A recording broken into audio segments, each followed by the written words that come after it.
Howdy folks, welcome back to 59 Mile Arc. Today we are doing leg 11 of our Transcontinental series. And I am very excited that you're watching this video because I think this is my 5th attempt of recording this leg. I've been having some strange things happen that are all my fault. A couple changes to the sim that we'll talk about that crept up on me. And a few real life elements that got in the way. So I think this is like recording 5 of this. So hopefully this works okay. I guess the fact you're watching this means it finally worked out. So congratulations to all of us. But we have a few changes. This is X-Plane 11.10 and we're running HD Mesh version 4. So we have that to look forward to. It's just beautiful. Wait until you see it from the air. It's just beautiful. And a few other changes, frame rate increase of course, which is wonderful. And we can land the aircraft now, as we saw 2 videos ago, my test landing where I greased the landing in this thing finally. It was the first time I've been able to land since we updated or upgraded to X-Plane 11. So a lot of pressure on myself to land this thing nicely. No excuses anymore. I had some weird issues in some other attempts recording. This race started on fire on the runway. Not exactly sure why that happened. But if we do start on fire, I'm just going to go into failures and turn it off. Because the only reason you should start on fire is if you have full power for more than 5 minutes. If you have full power for more than 5 minutes, you will start on fire. But if you start on fire on the runway or immediately at takeoff, that's not supposed to happen, so I don't feel it's cheating if you cancel those failures if that happens. There's been a new gyro issue, which isn't just my issue. I've been all over the Facebook groups and forums, and every 20 minutes or so we have to reset our gyro. Did I say gyro? I meant gyro. We have to reset our gyro to the magnetic heading on our compass. So I finally mapped a key on the keyboard for that. I mapped it as Y, and I believe the command is vacuum DG to magnetic compass or something. It's whatever I have written out for you on the bottom of the screen. So if you have that issue, map that command to something on your keyboard or yoke and just push it and it'll fix it. If you don't fix it, your autopilot will go crazy, which I think happens to me on attempt recording number 2. I am still getting over a cold. Another one. I've been sick for about 4 weeks. You've been watching backlogs of videos. So my voice is kind of crappy. So instead of pretending I'm a radio announcer in training, we're just going to have a lot less talking than normal. So what are we doing? Where are we? Again, this is leg 11 of the Transcontinental series. I invite you to watch the previous 10 legs if you haven't been doing so already. We use the same aircraft with the same livery with real-world weather every time. And we use GPS approaches every time. So a lot of consistency. That's the point of the series, is to do the same thing over and over so we get good at it.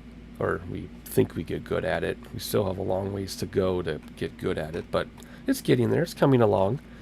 That's the point of the series. We do different types of day, different types of weather, well, real world weather, but as we get further north, it's going to be getting colder now, so we have to be aware of icing issues and stuff. That'll be nice. We're just landing at small airports, small regional municipal airports across the country as we go. So that is the series. I invite you, like I said, to check out the other legs of the series to see how our progress has been. There will be 17 legs in total, so this is 11 out of 17.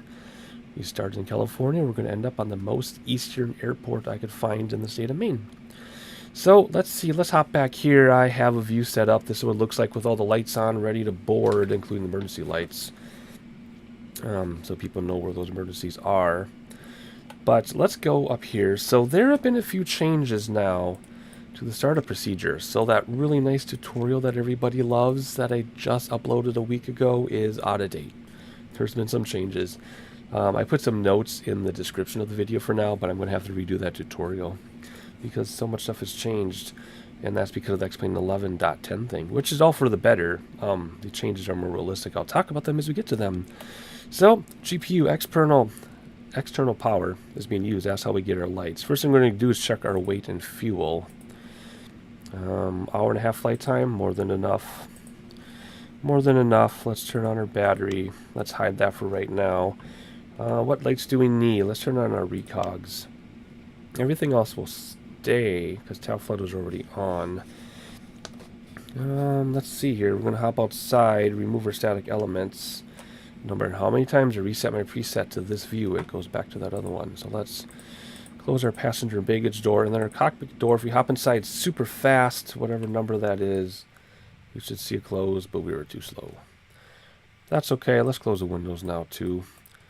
I normally have them open sooner, but it just gets too loud. Alright, then we have to come up here. Emergency exits go to normal now. That turns the lights off. We are going to turn on our EFSIS now.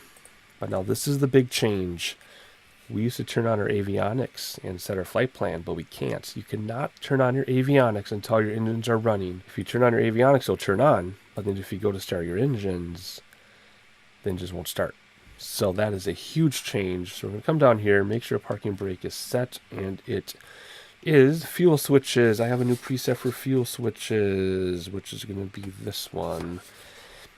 On, auto, and we'll view our full quantity, but then we're going to start by viewing auxiliary quantity because our auxiliary tank is used first. That's how it's modeled, and that's how it is in real life. So when this gets to 0, we'll switch the view to the main tank. Keep in mind, this isn't switching tanks, it's just viewing the quantity, okay? So you won't run out of fuel if that gets to 0 before you switch over. Alright, otherwise, we come back up here and we reset all of our stuff on our yoke, because it's always backwards for some reason. And now we're going to start engine. Right engine, hold it till it gets to 15, and then introduce fuel. And then let go. And then that brings us to our other change, is we cannot turn on the generator until the engine is stabilized. If we turn it on too soon, it'll turn off. So like right now, I used to turn on the generator, but if I do, it'll kill that engine. So we have to wait for it to stabilize at about 62.8% on the turbine. I'm talking about the turbine right here in the middle of your screen. When that gets to 62, I think it's like 62.8. We'll find out in a second, won't we? 62.89, okay, 63 this time. Now, whoops, where is it? Now we can turn on the generator and it should stay running. And it does. So now we'll do the same thing with the left engine. In real life, you would introduce your conditioner a quarter of the way until it went to 50% on the turbine. Then you do the rest of it. But for the sake of the sim and the time, you just do the conditioner all the way. And I have both conditioners on one axis on my yoke anyway. So I do them both. So we're going to let that stabilize at 62. Like we did with the other one, and there it is, 62.63 now. We'll do the generator, and we'll close the lid, and then the auto igniters can turn off, and everything should stay running, and it does. So now we do our avionics switch, and now we hit Y on our keyboard to sync our gyros if we have to.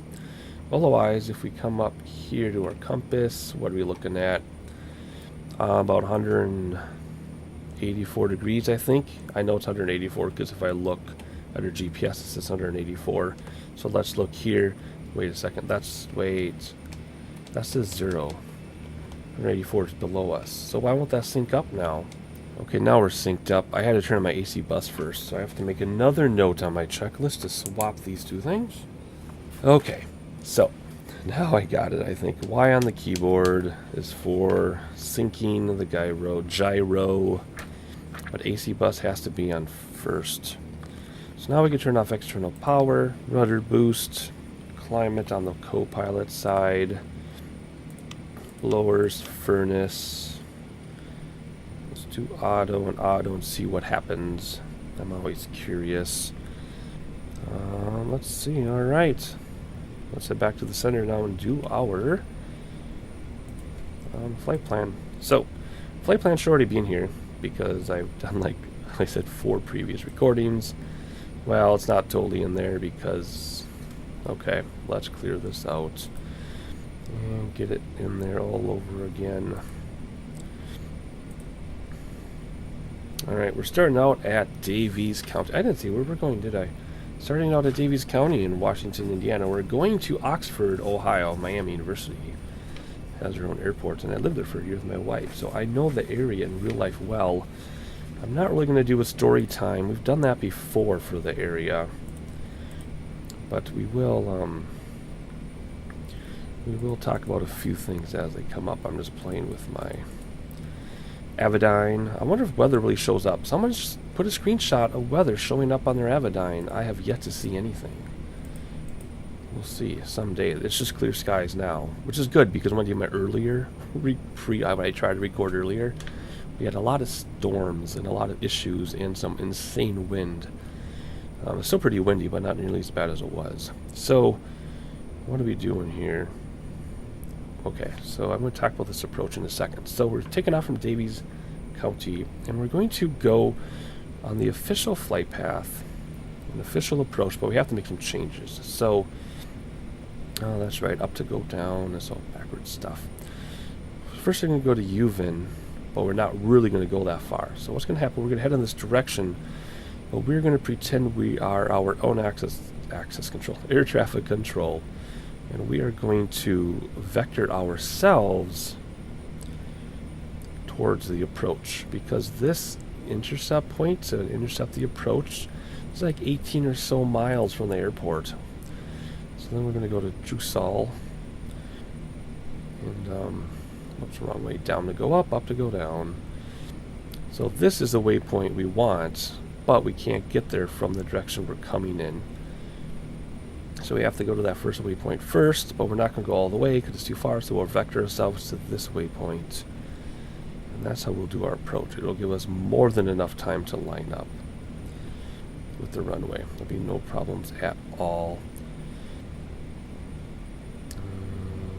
Somewhere. Whoop. There it is. And there we go. Alright, so we're actually going to go back up now and go direct to Uven. But we're not going to go all the way there. And then we'll turn around, a complete U-turn, to land on runway 23 because the winds are coming out of 220 degrees. I think it's like 11 knot winds, which is way better than it was earlier during my failed attempts at this. So there's our plan. You can see it up on the screen. We'll worry about altitudes when we get there, and we'll do our vertical navigation when we get closer to it. Let's pop in my view. There we go. So we gotta take off and make a U-turn anyway to the left. Simple, simple, simple stuff. Switch that to CDI. And what else? Then radios and instruments aren't any because it's all on the GPS. Altimeter and barometer. Okay, let's get the weather. Let's see, let's back up a little bit. There we go. What does it say? Does it give us temperature? It doesn't give us temperature. That's a bummer. 3,000. Okay. Altimeter 3,000. Simple enough. There we go. Tester overspeed and stall warnings. Where are they? Like that. We'll put the yoke back in, and I have a preset to test cautions and warnings, and there they are. We'll turn those off now. Cabin pressure, we need to do the environmental bleed valves. Come back down here. We're going to fly 16,000 feet, so we'll set this to 17,000. I've been messing with this. This is your vertical speed selector for cabin pressure, and I've been getting the arrow in the red, so I'm playing around with it. Let's just put it about halfway. If you go all the way to the right, you'll be fine, but I want to keep the arrows in the green, so let's go about halfway. We'll mess with that when we're in the air because it just doesn't seem to be working correctly. But during my tutorial of this aircraft, it's not even the right, these aren't even the right controls and knobs for this aircraft. They're from a different aircraft. That's what I've been told by real pilots. Auto feather to arm. Generator ties are closed. Now we come down here, we'll do our normal anti-ice, auto on the prop, stall warning, and pitot heats. Engine anti-ice we're not going to worry about today, but we'll need to soon. Co-pilot surface, what is other anti-ice stuff? Alright, prop sync on, and set up autopilot. So if we go over here, we're going to cruise at 16,000 like we usually do in this aircraft, nothing different there. What's next? Come over here, TCAS, turn that on the VSI. Taxi lights on. There's nothing to taxi because we're on the runway, so we are going to skip all that, and we're going to go end of the runway. Landing lights on, nav on, anti-collision to strobe.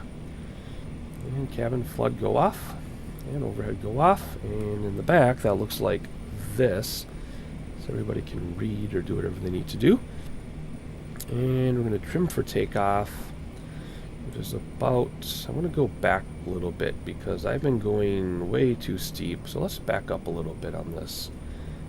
See how that works for us. Heading bug to runway heading. And then set up autopilot. So there we go. So we're going to start with heading before we join our GPS, and we're going to climb. Let's do, oh gosh, what do we want to do? Let's do 1,800 feet per minute this time. So claim 1,800 feet. Alt select heading bug for now. Did I get my flaps down? I don't think so. We'll do one set of flaps because it's kind of windy out. Otherwise, everything is ready to go. We just need to do one more thing, and that's put our yoke back in and start our chronographer, whatever. Oh my gosh, our chrono clock. There we go. All right, we're ready for takeoff, I believe. Let's have a look outside quick, since we haven't looked outside at all, because everything's been already on the runway. We're all good to go. Looking pretty, super high frame rates, super amazing mesh textures. Let's do props full. We're not on fire, thankfully. And let's just give it full throttle and get the heck out of here. Because like I said, we should have 5 minutes before we start on fire. So if we start on fire going down this runway, I don't know what's going on. And it is really windy, and I got a lot of left rudder. We're going to pull up. Up we go. Gear up. Flaps in. Let's level off a little bit. In fact, you know what? Let's hand fly a little bit. Normally I do autopilot right now, but I'm not going to. I'm going to hop outside a minute though, even though it's really hard to fly manually outside. And have a look at this mesh. Isn't this amazing? Oh, that's just amazing. That's a weird view to use though. Alright, let's make our turn to the left here. Climbing way steeper than I wanted to, but that's okay. Alright, let's get our engines back a little bit. Come on, engines. Let's get our... oh, more engines. There we go. Get our props back a little bit so we don't start on fire. Excellent. And away we go. Looking good. Still hand flying because we can and it's not too windy. Like I said earlier with the storms, it was so windy and horrible. But just look at that mesh. Look at that mesh. It's so beautiful. Alright, let's go towards our course a little more. Coordinate that turn a little better. There we go. There we go. Alright, we'll head towards our GPS. Like so. Alright, let's reset our heading bug. And engage autopilot right now. We're hands-free flying. Let's have a look out the window. Just look at that. Enjoy the frame rates. Enjoy the mesh. That's just beautiful. But we do have to manage our engines. We do have to calculate top of descent. So let's give a little bit more torque. Because we can. Green, green, green, green, green, green. Alright, let's calculate top of descent here. VNAV. Push in. And we want to be at what is it anyway? 3,000 feet. Whoa, whoa, whoa, whoa, whoa, whoa, whoa. Let's not scroll wheel. Let's do this. Here we go. 3,000 feet at Drusal. There we go. And we want to descend about 1,000 feet per minute. There we go. 3,000 feet at Drusal, 1,000 feet per minute. Now, this is the 530, so it's going to give us a descent time. If it were the 430, we'd only have a VSR profile that we'd watch to get to 1,000 to descend. So when it says descend to target, when that time runs out, then we know it's time to descend. We blew right through our GPS course because I was too busy playing with that. So let's do this. Oops. I should have really hit nav before I did that. But that's okay. I was excited to get sightseeing. I wanted to stop talking and get sightseeing. All I had to do was the VNAV. But I screwed up. So let's just keep going here. Why is it so hard to turn? Come on. Keep going. There you go. A little bit more so that we can get to it. Ah, there we go. Not very professional, are we?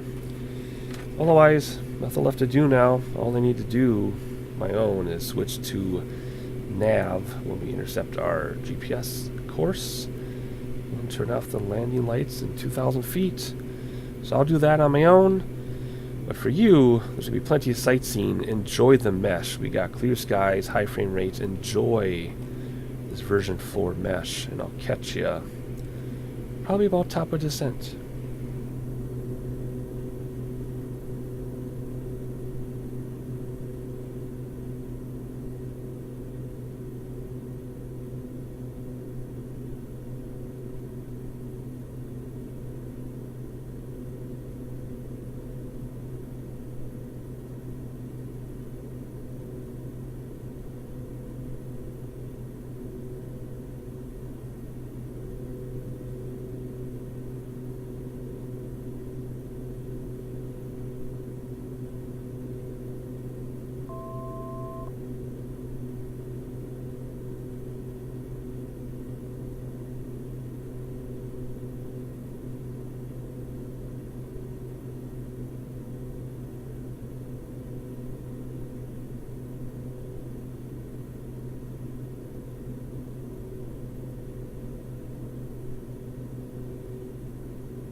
Alright, we're not quite at top of descent, but I wanted to show you something. When I was looking down here at our cabin pressure, we're in the red. And I also noticed that our low pressure light was on, which is the top right fuel pressure low. That was on. But then I came down and spun our dial all the way counterclockwise. And our gauge is in the green now. And our right fuel pressure light turned off. Why those are tied together, I don't know. I don't know if it's a mistake or that's the way it's supposed to be. But that's what happened. So I took care of that. And then I was also pondering some things. I was thinking perhaps the reason why I was having some fire issues on the runway is because Oops, I normally don't turn on engine anti-ice, which I'm not today. But earlier today I did, just for fun, and maybe that's what started my fire, I'm not sure. I thought maybe it was starting in my EFIS too soon, but that obviously it's a problem because that worked out now. So the only thing I haven't done different, or the only thing I did differently from earlier today was I did not turn on engine anti-ice. So maybe that's why we had fires earlier, or I had fires, you weren't with me then, but I'm not sure. I'm trying to eliminate variables. You know, my day job, I'm a professional troubleshooter, and most people introduce variables. I by profession know how to eliminate them. So, so far so good. It's about time to come down, I think, in about a minute. So we're gonna put our minimum altitude for autopilot, just that we keep descending if I get distracted or something, and that needs to be 1580, which we can't do, so we'll actually do 1500. We should probably do 1600, but we'll do 1500, and that'll get our autopilot set up. And then as we get closer here, we can see, well, I can't quite see yet, but this track takes us, airport's right there. This takes us way beyond the airport to turn around, so we're going to go about halfway past and then make our own turn using, like I said, the heading bug, and we'll do our own vectors as though we were air traffic control. So it says descend to target. Our VSR is still climbing up to 1,000, so we're not in a huge rush, but we're going to get this going. So we are going to descend 1,000 feet per minute. Alt select, nav is already there. Let's hit the heading bug just because we can, be safe, and we just need to watch our speed so we don't overspeed, because we are going to climb in speed now quite a bit, but we want to keep our speed up. This thing will bleed off speed very quickly, so we want to keep our speed up until the last possible minute. So there we are, that's top of descent. Not much to say other than we're going beyond the airport to come back to it, but that's because of the wind. We'll have a very, very slight crosswind. Crosswind right now, if you look, is incredible. If we look at how we're actually traveling compared to the direction of the plane, we're actually traveling like this direction. See, now we're going straight across. So that's quite the crosswind we got going on there. But it'll be fun. It shouldn't be too much of a crosswind landing. We should be okay. But I will try. If there's a crosswind, I will remember to dip the wing towards into the wind, land with that wheel first on the main gear, rudder at the last second, and then land smoothly, hopefully on the center of the runway and not the left side. Like I always land left of center, not sure why, but we'll see what we can do. If we have a crosswind, that's what we'll do. So we're just going to keep descending. We'll do a little bit of sightseeing here and there. I might break in and say a few things, but there's no weather to talk about. It's just a GPS approach, and we're just going to descend 999, so we're descending right on target. Look at that. We'll just watch our speed for overspeed, turn on landing lights at 10,000 feet, and I'll see you soon.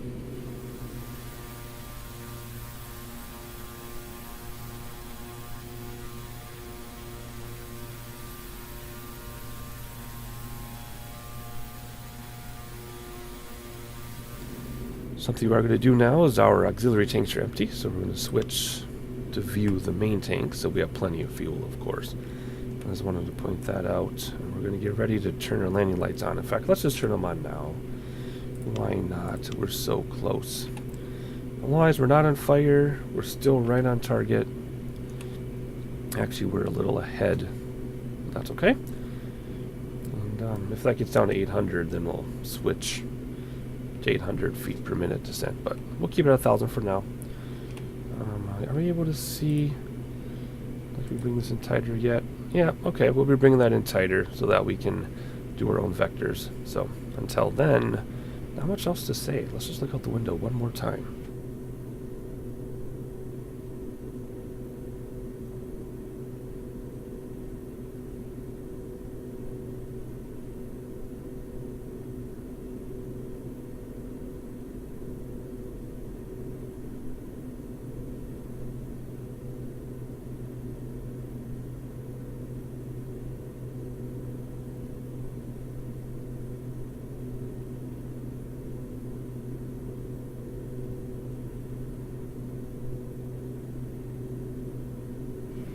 We're still descending nicely, so let's put that back up. Now let's get our landing, our destination altimeter here.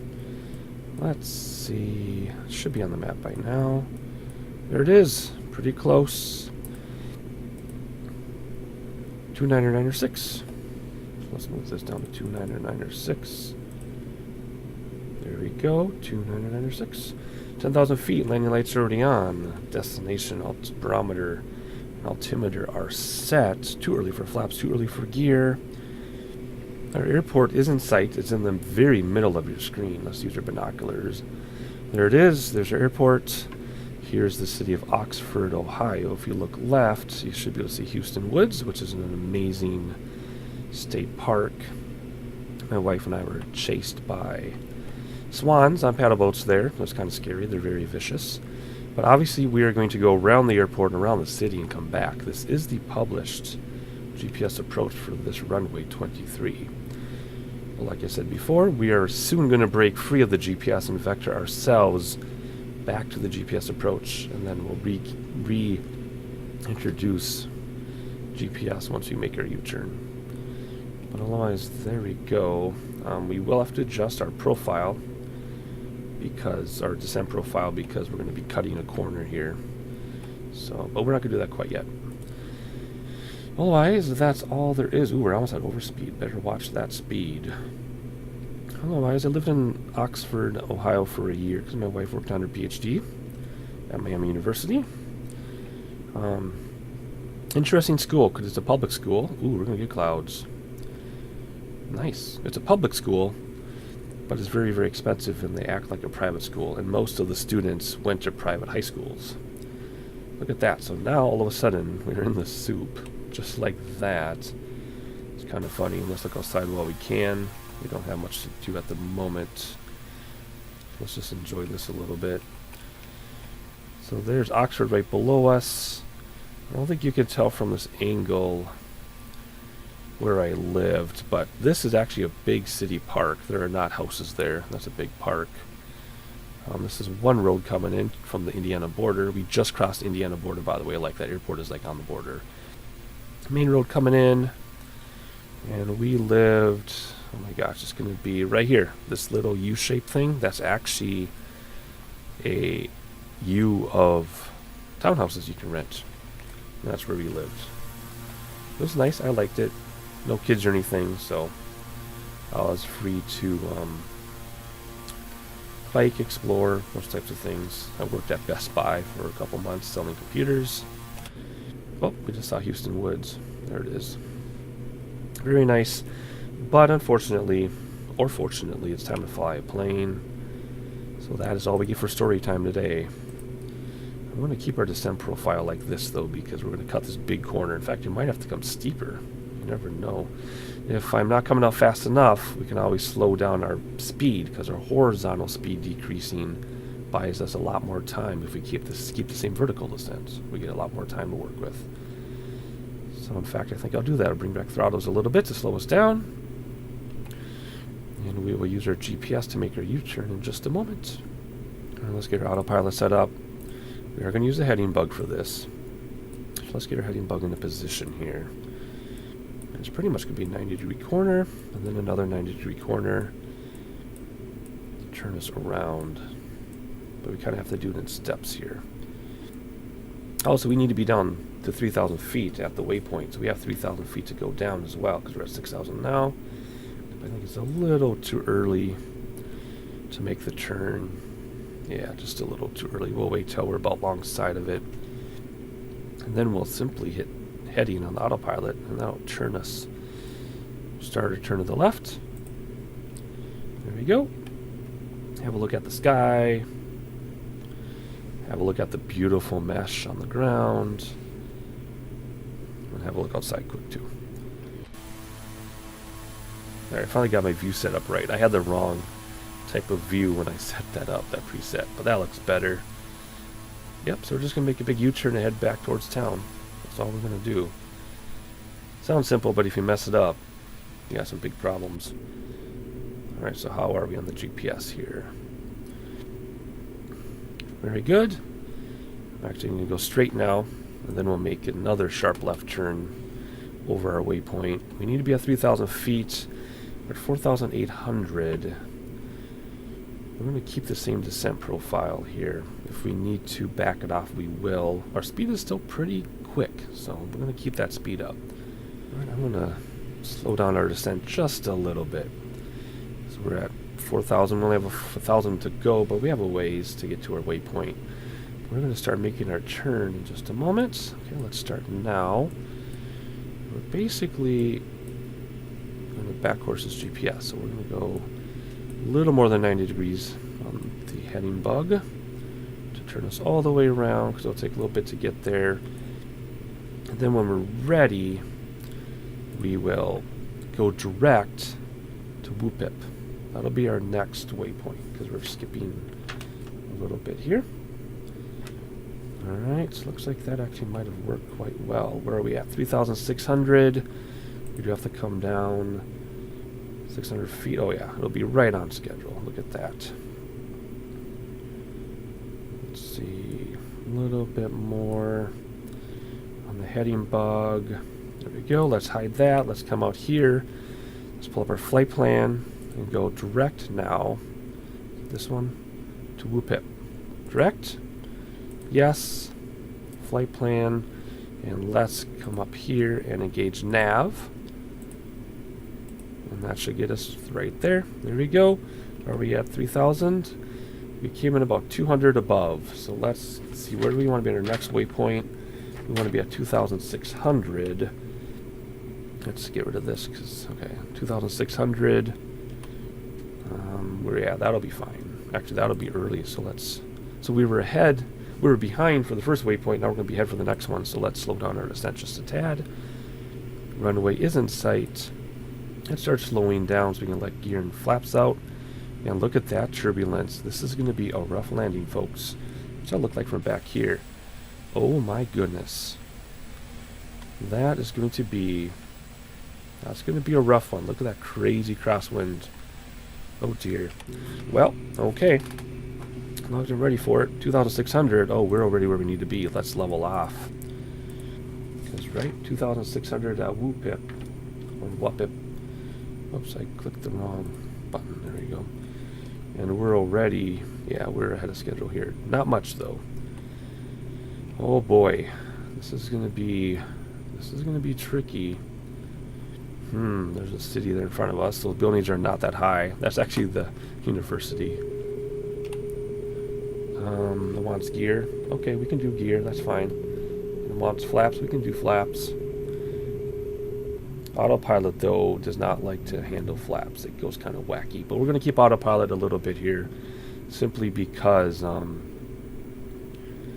it's so windy. Actually, I know in real life it's the other way around with turbulence. I think you're supposed to kill autopilot in real life. Alright, 2,600 at our waypoint. Now we need to be at 1,580, so we have to go down over 1,000 feet. Alright, we have a minute to get down 1,000 feet, so if we go down 1,000 feet a minute and a half. Oops, let's go down. Let's go down 1,000 feet per minute. I'll take over manually in a moment anyway. In fact, I'll take over right now. Alright, props forward. Runway should be directly in front of us. If everything is going the way it's supposed to be. There it is. Blown to the right a little bit. So let's correct. Alright, so landing this thing, we did a test. And 2 videos ago, we landed at 84 knots. There's like 91 knots. We greased it. Oh, my gyro thing is out. Hit Y, thank you. Now the rough autopilot, though, it doesn't really matter, but... Well, it does, but I'm not worried about it. And let's slow down a little bit. I'm going to put the last set of flaps out at the very last minute. Because that's 2 conversations we're having at once. So let's do the flaps conversation. In real life, I read that pilots hate landing with full flaps in this thing because it's hard to control. So if they do need both sets of flaps, they won't deploy the second set until the very last second. Otherwise, they'll only land with 1 set of flaps. The other conversation we're having is about greasing this thing. But I really want to look at the town. I used to live there. How beautiful is that? This tall building is actually a university. But anyway, we landed at 91 knots successfully before. Although you normally don't land that slowly, but we could. So we're going to approach now between those flags, try to land at 100 knots or so. We'll see if we can. And then just hold it off. Using pitch for speed and throttle for vertical speed. Alright, let's do our second set of flaps. We're going to float. I'm going to fight it. Lots of drag. Good approach speed. That we're going to clip these trees. There's no way around it. They wouldn't be there in real life. We're just going to pretend they're not there. Alrighty. I'm going to go sterile because I really want to nail this landing.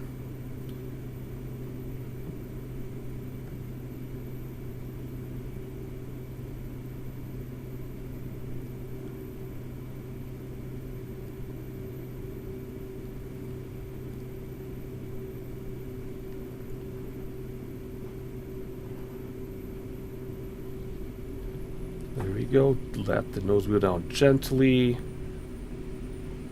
There we go. Reversers, we're not in a hurry. Flaps are coming in because of the wind. And there we go. Just like that. Alright, we're not at the hangars yet. I just want to get my lighting set up correctly. I don't have a co-pilot though, so let's see if we can do this without crashing. There we go, not so bad. 41-minute flight time. Kill some stuff there. Get some of our other lights back on here and off, the ones we don't need. What do we need from here? Let's turn on external power so we can kill everything else. Nice and quiet, but there should still be lighting back there if it's done right. Let's have a look. Yes, it is. Excellent. We can come here and open our door. And I have a preset now for this door as well. I also have a preset for looking back on everybody. Thank you for your time and your flight, everybody. Thank you for joining us. I like how you can see the cabin lights from outside. That's awesome. Let's let these people out. Let's give them some static elements. Welcome to Miami in Oxford, Ohio.